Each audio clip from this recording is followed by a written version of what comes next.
So hey guys, welcome to another Warframe video, and today we're gonna take a quick look at our newest melee weapon that was just added with Plaguestar, the almighty Ghoulsaw. So, the only way to get it, at the moment anyway, is from Nakak during Plaguestar. You go to Nakak, you go to Operational Supply, and you have all the things you're gonna need there. You will need a little bit of standing for this because you first need to get all the parts for the Ghoulsaw, that being the Ghoulsaw blade, the Ghoulsaw chassis, then there is the Ghoulsaw engine, as well as the Ghoulsaw grip. You need to buy these separately for 4,000 standing each, and you also need to build them with various different resources. Then you're also going to need the stance called Butcher's Revelry. This is 3,000 standing, and finally you also need the Ghoulsaw blueprint, which will take all the parts and put them together into the Ghoulsaw. The Ghoulsaw takes 24 hours to build, so it's not too bad. However, each one of the parts takes 1 hour to build as well. The Ghoulsaw is a Mastery Rank 7, well, Ghoulsaw, I guess. The stance doesn't actually say. You know how stances say that this is for Nikanas, this is for sparring? Yeah, Butcher's Revelry just says melee. But anyway, the Ghoulsaw does 197 damage per hit, 114.3 out of which is slash, 45.3 is puncture, and then 37.4 is impact. Then, despite the weapon having decent enough attack speed of 1, it's actually very slow because of the animations on Butcher's Revelry. It has okay crit chance of 15%, slightly below average 1.9 times crit multiplier, perfect follow through so you don't lose any damage as you're cleaving through enemies, somewhat short range of 2.15, and very good status chance of 27%. The combos you get for the Ghoulsaw from Butcher's Revelry are utterly ridiculous.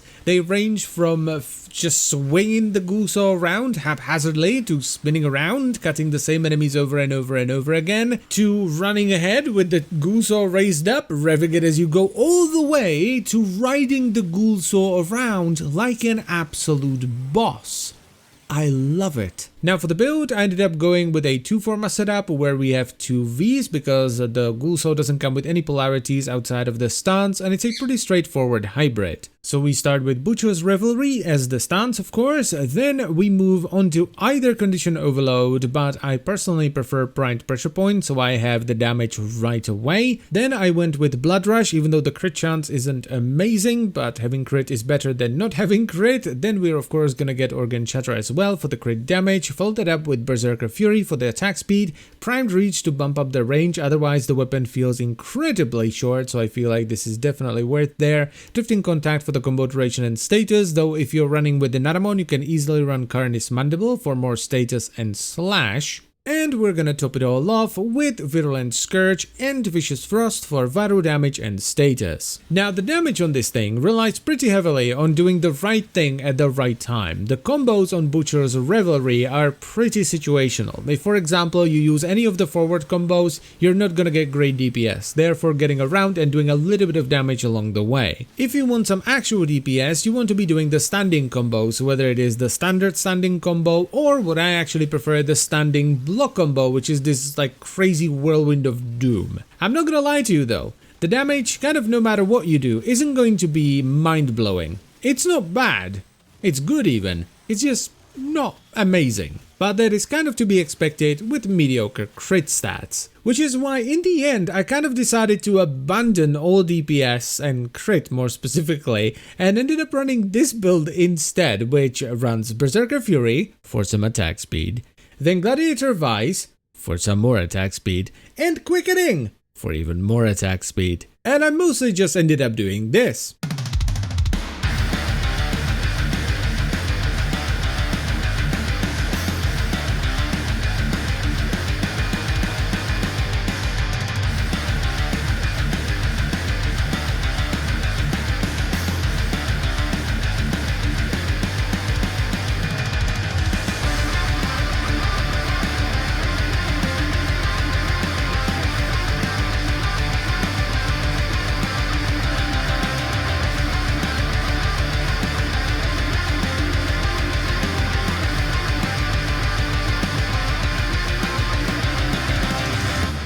And while that did kind of make the problems worse, it also made it so much better. The thing I like the most about the Ghoulsaw is how different it is to pretty much any other melee weapon. It has that gunblade quality to where you pick it up and it's like, yeah, this is a melee weapon, but it's a different kind of melee weapon. It's a bit of a shame that the performance isn't better, but it's good enough, and honestly, it's so much fun, I'm still going to use it a lot. So don't pick this up if you're looking for a melee weapon that's just gonna do all the damage in the world. Pick it up if you're looking for a solid melee weapon that's just utterly ridiculous and is a ton of fun to use. And that's pretty much it for the video, so I thank you very much for watching as always, guys. I hope you've enjoyed it and found it helpful, and I will see you next time.